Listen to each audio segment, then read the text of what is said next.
दोस्तों, आज टर्की का नेवल शिप जैसे ही पाकिस्तान के कराची पर पहुंचता है तो ये कयास लगाए जाते हैं कि युद्ध जो है वो जल्दी ही छिड़ने वाला है।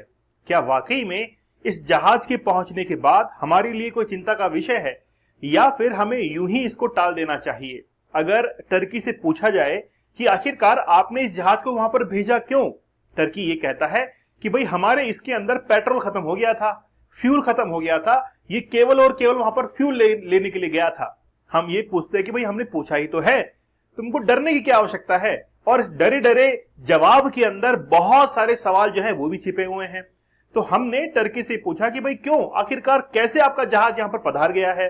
तो कहा कि बस ये तो कुछ ही नहीं, ये तो केवल ईंधन लेने के लिए यहां पर आया है, फ्यूल लेने के लिए यहां पर आया है।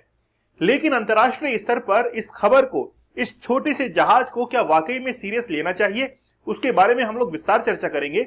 हाल ही में आप लोगों ने देखा होगा कि टर्की और पाकिस्तान की नजदीकियां कुछ ज्यादा ही बन चुकी हैं। अगर हम लोग भारत के दुश्मनों की अगर काउंटिंग करें, एनिमीज की काउंटिंग करें, तो नंबर 1 पर हमारे पास में पाकिस्तान ही आता है। लेकिन बड़ा अगर एनिमी की बात करें तो चाइना पाकिस्तान से बड़ा एनिमी है। तो चाइना, पाकिस्तान, टर्की, और टर्की जो है वो तीसरे नंबर पर आता है। कई बार टर्की के जो प्रधानमंत्री हैं, राष्ट्रपति हैं, वो पाकिस्तान के अंदर जाते हैं और कश्मीर मुद्दे के बारे में कई बार जो है वो बोल पड़ते हैं कि कश्मीर जो है वो एक अंतर्राष्ट्रीय मुद्दा है और वो पाकिस्तान का हिस्सा है। ऐसा कई बार टर्की ने समर्थन किया है ये बात कहकर पाकिस्तान का। लेकिन ये एक हमारा घरेलू मुद्दा है और भारत ने कई बार कहा है कि इसको अंतर्राष्ट्रीय स्तर पर हाईलाइट करने की आवश्यकता नहीं है। चलिए बात करते हैं कि हाल ही में ये जो नेवल शिप है वो पहुंचा है कराची के ऊपर। ये कराची वही पोर्ट है जिसको 1971 में हमने एक ट्राइडेंट एक ऑपरेशन किया था, जिसके तहत पूरी तरीके से इसको तबाह कर दिया था। तो आज जो है पाकिस्तान और टर्की की नजदीकें काफी बन चुकी हैं और पहले से बनती हुई आ रही है, क्योंकि बहुत सारे ड्रोन जो है वो टर्की ने पाकिस्तान को दिए हैं। पहला सवाल तो यह है कि क्या आज पाकिस्तान के पास में नेवल शिप्स की इतनी कमी हो चुकी है कि वो जो है अब टर्की से आयात कर रहे हैं, इंपोर्ट कर रहे हैं शिप्स को? नहीं, ऐसी बात नहीं है। और आप लोगों को ज्यादा सीरियस होने की आवश्यकता नहीं है कि अगर वहां पे शिप पहुंचा है तो पाकिस्तान जो है बहुत बड़ा करने वाला है। ऐसा कुछ भी नहीं है। हमारे देश के अंदर जिस तरीके से अर्थव्यवस्था ने एक आसमान जो है वो छू रखा है, देखिए इसमें कोई गुरेज नहीं है। पूरे विश्व के अंदर सबसे बड़ा आज मार्केट इंडिया रखकर बैठा है। हमारी इकोनॉमी जो है वो $1 ट्रिलियन के अंदर हम लोग बात करते हैं। हमारी जो पॉपुलेशन है वो विश्व में सबसे ज्यादा है। हमारी पॉपुलेशन की ताकत को हम लोग इस तरीके से समझ सकते हैं, जिस आईफोन को लेकर आज अमेरिका गर्व करता है, उसी आईफोन को अगर भारत ने इस्तेमाल करना बंद कर दिया तो आईफोन का मार्केट जो है वो 30% तक डाउन हो सकता है। उसके शेयर्स, उसकी जितना भी मार्केट है वो 30% तक डाउन हो सकता है। तो अमेरिका को पता है कि आज भारत जो है वो विश्व का कितना बड़ा मार्केट है। पाकिस्तान और इंडिया अगर वॉर की कंडीशन में आते हैं तो देखिए सबसे अच्छी बात मैं आप लोग को बताता हूं, विश्व स्तर पर अगर आप इस बात को मेजर करेंगे, इस बात का कंपैरिजन करेंगे, तो जो बेहतरीन लीडर्स होते हैं वो युद्ध की स्थिति में जो है वो बहुत कम पहुंच पाते हैं। मतलब उनका जो डिसीजन होता है वो युद्ध से, वॉर की कंडीशन से हमेशा शांति का होता है और उसको हम लोग कहते हैं कि वो बेहतरीन लीडर्स होते हैं। देखिए 1965 की बात करें, 1971 की बात करें, 1999 की बात करें, तो उस समय देखिए भारत ने पाकिस्तान को हमेशा जो है वो पटकनी खिलाई है और हमेशा पाकिस्तान को ये याद दिलाया है कि तुम जो है वो हमेशा बच्चे ही रहोगे, बाप बाप होता है और बेटा बेटा ही होता है। हमारे यहां पर प्रधानमंत्री ने खुली छूट दे दी हमारी सेना को कि आप जो चाहें वो कर सकते हैं, आपकी जैसी इच्छा है वैसे ऑपरेशन को आप लोग अंजाम दे सकते हैं। और इसके लिए सेना के बहुत सारे ऑपरेशन जो है आज सीक्रेटली आज इंडिया के अंदर चल रहे हैं, जिनकी हम लोग आज इस मंच पर भी बात नहीं कर सकते हैं। पढ़ते जरूर हैं लेकिन आज मंच के ऊपर हम लोग खुले तौर पर बात नहीं कर पाएंगे, क्योंकि हाल ही में प्रधानमंत्री के द्वारा भी ट्वीट किया गया था कि भारत के जितने भी यूट्यूबर्स हैं, सोशल मीडिया है, वहां पर इंडिया के अंदर चल क्या रहा है उसके बारे में आपको हाईलाइट नहीं करना है। यहां तक कि अगर किसी सड़क से कोई कॉन्वॉय गुजर रहा है तो उसके बारे में भी कोई भी पोस्ट आपको नहीं करनी है। ये सारे सीक्रेट ऑपरेशंस होते हैं और इसमें भारतीयों का सहयोग जरूरी है। तो आज हम लोग इस मंच से आप लोगों के लिए कह रहे हैं कि जब भी आपके शहर से, आपके रास्तों से कोई भी कॉन्वॉय गुजरता है आर्मी का, तो उसके बारे में कोई भी पोस्ट जो है अपलोड ना करें सोशल मीडिया के ऊपर, या फिर यूट्यूब के ऊपर भी कोई भी वीडियो अपलोड ना करें कि देखिए भारतीय सेना के अंदर कितनी हलचलें जो है वो चल रही है। तो आप लोग ये जहाज यहां पर देख सकते हैं, हाल ही के अंदर कराची पोर्ट पर ये अभी आया है, लेकिन टर्की ने कहा है कि ये केवल यहां पर फ्यूल लेने के लिए आया है। देखिए हमारे लिए भी कोई चिंता का विषय नहीं है, क्योंकि हमारे जो नेवी है वो इतनी कमजोर नहीं है। बहुत पावरफुल नेवी जो है वो हम लोग रखते हैं और इस बात को मैं आप लोगों को साबित कर सकता हूं, क्योंकि 1971 के अंदर ट्रिडेंट जो हमने ऑपरेशन किया था उसमें कराची पोर्ट को पूरी तरीके से हमने तबाह कर दिया था। केवल हमारे पास में 2 जहाज थे और उन्हीं 2 जहाजों की बेसिस पर हमने पूरा का पूरा कराची पोर्ट जो है इसको खत्म कर दिया था। चलिए बात करते हैं बड़ा विस्तार से कि पाकिस्तान जो है वो बार बार ये हमको थ्रेट देता है कि हम लोग तुम्हारे ऊपर जो है वो न्यूक्लियर अटैक कर देंगे। ये पाकिस्तान केवल हम लोग कह सकते हैं कि न्यूज चैनल की अगर लैंग्वेज में कहें तो गीदड़ भपकी है। इस वर्ड को जो है आज न्यूज चैनल बड़ा यूज में ले रहा है कि गीदड़ भपकी है, गीदड़ भपकी है, तो हम भी जो है इसको काम में ले ही लेते हैं। तो न्यूक्लियर थ्रेट जो है वो पाकिस्तान की तरफ से इंडिया को कई बार दी जा चुकी है। देखिए अगर पाकिस्तान न्यूक्लियर अटैक करता है तो ये मान के चलिए कि पाकिस्तान खुद भी नहीं बचेगा। जिस समय अमेरिका ने हिरोशिमा और नागासाकी के ऊपर बॉम्ब गिराए थे तो इसका मतलब ये नहीं है कि जापान का केवल एकमात्र आइलैंड जो है उससे प्रभावित हुआ था, आसपास के जितने भी आइलैंड्स थे वो भी उससे काफी इफेक्ट हुए थे। तो अगर आज पाकिस्तान इंडिया के ऊपर कोई भी न्यूक्लियर अटैक करता है तो उसकी रेडिएशन जो है वो पाकिस्तान तक पहुंचेगी। ये जो आप लोग वीडियो अभी देखेंगे इसमें पाकिस्तान के जो राजदूत हैं वो पहुंचे हैं। Pakistan we do not get involved into this debate of numerical strength. We in Pakistan will use the full spectrum of power, both conventional and nuclear. And stop here. मतलब ये कह रहे हैं कि इन्होंने अपनी आर्मी को फुल पावर ऑफ स्पेक्ट्रम दे ही दिया है, चाहे ट्रेडिशनल की बात करें या फिर न्यूक्लियर की बात करें, चाहे कितना भी पावर क्यों ना दे लीजिए, लेकिन पाकिस्तान जो है वो ये हिमाकत नहीं करेगा कि भारत के ऊपर न्यूक्लियर अटैक करे। क्योंकि आज देखिए बहुत बड़ी बड़ी शक्तियां हैं जिनके पास में न्यूक्लियर पावर तो है तो सही, लेकिन आज क्या रशिया ने यूक्रेन को वो धमकी नहीं दी थी कि हम आपके ऊपर जो है न्यूक्लियर अटैक कर देंगे, लेकिन किया क्या? नहीं किया। ये बेसिकली क्या है कि एक धमकियां होती हैं अंतरराष्ट्रीय स्तर पर कि हम लोग देखिए हमारे पास में न्यूक्लियर पावर है और केवल कहने के लिए है।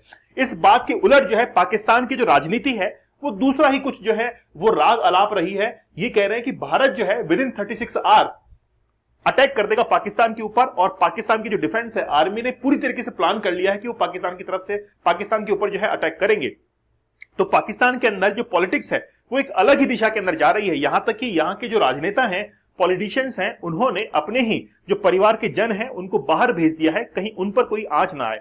यहां तक कि असीम मुनीर हुआ, बिलावल भुट्टो हुआ, सभी ने अपने ही परिवार वालों को लंदन भेज दिया है, अपने घर से बाहर भेज दिया कि अभी बाहर जाओ क्योंकि यहां पर अटैक हो सकता है, हम खुद भी खतरे के अंदर हैं, क्योंकि भारत जब अटैक करेगा तो फिर वो किसी की सुनेगा नहीं। इसमें आप लोग देखिए कि ईरान के जो फॉरेन मिनिस्टर्स हैं वो पहुंचे थे हाल ही के अंदर पाकिस्तान के अंदर, और उनका ये प्लान था कि हम लोग जो है वो भारत के अंदर भी जाएंगे। देखिए अगर आज हम लोग विश्व स्तर पर देखें कि पाकिस्तान के सहयोगी देश कौन कौन से हैं तो हम लोग अंगुलियों के ऊपर उनको गिन सकते हैं।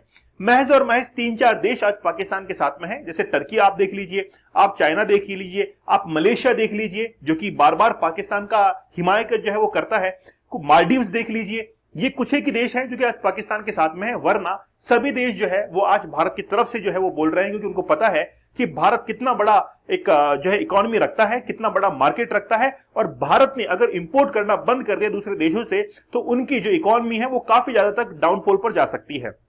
इसके रिजल्ट के अंदर भारत ने हाल ही में पहले तो झेलम का पानी बंद ही किया था, हाल ही में अब चेनाब जो है इसका पानी भी बंद कर दिया है, और बगलियाहार जो डैम है जो कि चेनाब रिवर पर बना हुआ है इसको भी पूरी तरीके से बंद कर दिया है।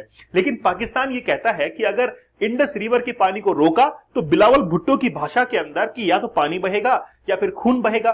तो पानी बहना तो हमने बंद ही कर दिया है, अब तुम खून बहाकर बता दो, हम भी देख लेते हैं। भाई तुम लोग उछलते खूब हो ना, तो देख लेते हैं कि आखिरकार उसका रिजल्ट क्या रहता है। हाल ही के अंदर अब हम लोग चलते हैं कि जो टर्की ने शिप जो भेजा है कराची पोर्ट के ऊपर उसका नाम क्या है, क्या उसकी स्पेसिफिकेशन है, लेकिन क्या वाकई में भेजने की जरूरत थी।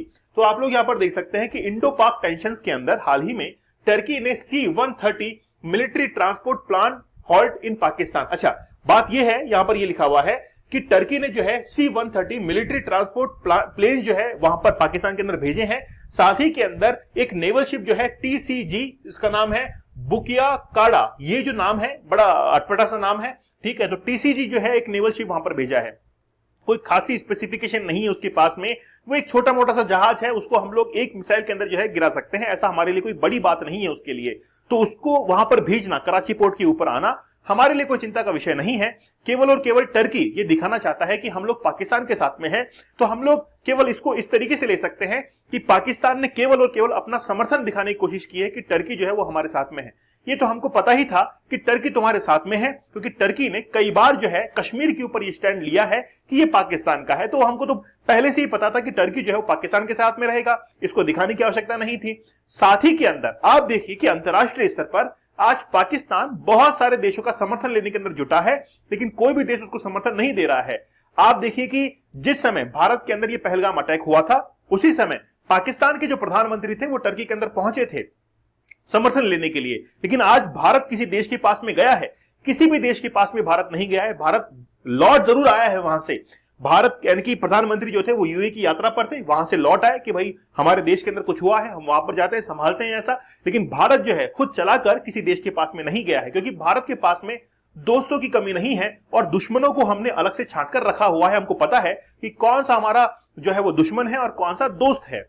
चलिए बात करते हैं कि आखिरकार ये जो है वो कराची पोर्ट के ऊपर आया है।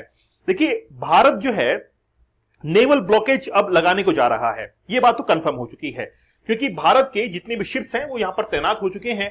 और जैसे ही नेवल ब्लॉकेज यहां पर लगाता है तो पाकिस्तान के अंदर चाहे टर्की हो या कोई भी देश हो, वो अपने जितने भी जहाज हैं वो यहां पर नहीं भेज पाएंगे। हो सकता है कि यह भी मायने हो कि टर्की जो है वो अपने जहाज को केवल इसलिए लेके आया हो, केवल इस टेस्टिंग के लिए कि क्या भारत यहां पर कोई नेवल ब्लॉकेज लगाएगा या नहीं लगाएगा। तो भारत जो है अभी नेवल ब्लॉकेज नहीं लगाएगा। भारत कुछ समय के लिए रुकेगा और देखेगा कि पाकिस्तान क्या कर सकता है, किस तरीके से कर सकता है, क्योंकि हम लोग नो फर्स्ट पॉलिसी के ऊपर चलते हैं। नो फर्स्ट यूज पॉलिसी मतलब पहले हम लोग प्रयोग नहीं करेंगे, पहले तुम प्रयोग करो और फिर उसका कड़ा जवाब जो है हम लोग देंगे। तो पाकिस्तान जो है वो फर्स्ट यूज की पॉलिसी पे चलता है, जबकि इसके उलट भारत जो है नो फर्स्ट यूज की पॉलिसी पर चलता है। ठीक है, तो हम जो है अगर नेवल ब्लॉकेज यहां से लगाते हैं तो पाकिस्तान को मदद मिलना जो है वो बहुत हद तक रुक जाएगी। देखिए भारत जो है वो ईरान का बड़ा अच्छा दोस्त है, क्योंकि ईरान के अंदर हमने एक बंदरगाह, एक पोर्ट जो है वो लीज पर लिया हुआ है। हाल ही में वहां पर रेलवे का बहुत बेहतरीन इंफ्रास्ट्रक्चर जो है वो हमने डेवलप किया।